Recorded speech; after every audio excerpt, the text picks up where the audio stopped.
2024 June 2తో హైదరాబాద్ ఉమ్మడి రాజధాని కథ ముగుస్తోంది. సడన్గా కేటీఆర్ వ్యాఖ్య చేశాడు. ఈ ఉమ్మడి రాజధాని అయిపోయాక హైదరాబాద్ను కేంద్రపాలిత ప్రాంతం చేస్తారు అని. దానికి ట్విస్ట్ ఏంటంటే బీజేపీ కాంగ్రెస్ కలిసి హైదరాబాద్ను కేంద్రపాలిత ప్రాంతం చేస్తారు జూన్ 2 నుంచి అని. ఇవాళ ఏప్రిల్ 29కి వచ్చాము. నిజంగానే జూన్ 2 నుంచి కేంద్రపాలిత ప్రాంతం చేయాలంటే చాలా ప్రక్రియ ఉంటుంది. సో ఆ ప్రక్రియ ఇంతవరకు మొదలే కాలే. పార్లమెంటు ముగిసింది, కొత్త పార్లమెంట్ కావాలి. సాంకేతికంగా చూసినా అది సాధ్యమయ్యే పని కాదు. పొలిటికల్గా చూసినా తెలంగాణ సమాజం అంగీకరించదు. భారతీయ జనతా పార్టీకి తెలంగాణలో పొలిటికల్ స్టేక్స్ ఉన్నాయి.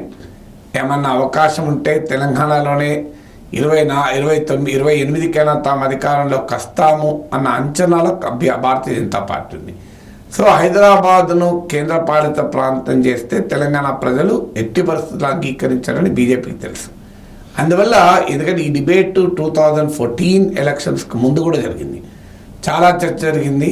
అప్పటి కాంగ్రెస్ ప్రభుత్వం ఫైనల్గా హైదరాబాద్ జాగ్రఫికల్గా తెలంగాణలో ఉంటుంది కనుక దీని కేంద్రపాలిత ప్రాంతం జోలికి పోలేదు. ఎందుకంటే ఒక్కసారి హైదరాబాద్ను కేంద్రపాలిత ప్రాంతం చేస్తే ఇతర మహానగరాల నుంచి కూడా డిమాండ్ పట్టుకురావచ్చు. బెంగళూరు నుంచో, లేకుంటే ముంబై నుంచి, చెన్నై నుంచి, కోల్కతా నుంచి, ఇలా కొత్త కొత్త డిమాండ్లు కూడా పట్టుకురావచ్చు.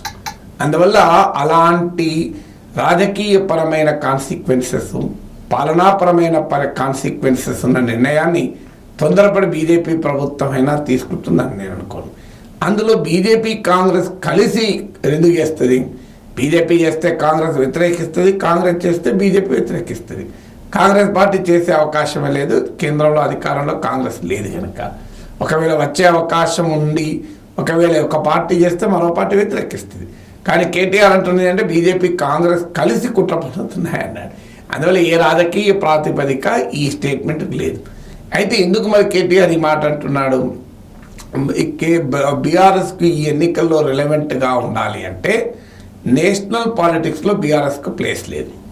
కేసీఆర్ గతంలో ఫెడరల్ ఫ్రంట్ అని ప్రయత్నాలు చేశారు, బీఆర్ఎస్ అని పార్టీ పెట్టారు. ఇప్పుడు దాన్ని మళ్ళీ టీఆర్ఎస్గా టెక్నికల్గా అవకాశం ఉంటే మారుద్దాము అనే ఆలోచనలో ఆ పార్టీ ఉంది.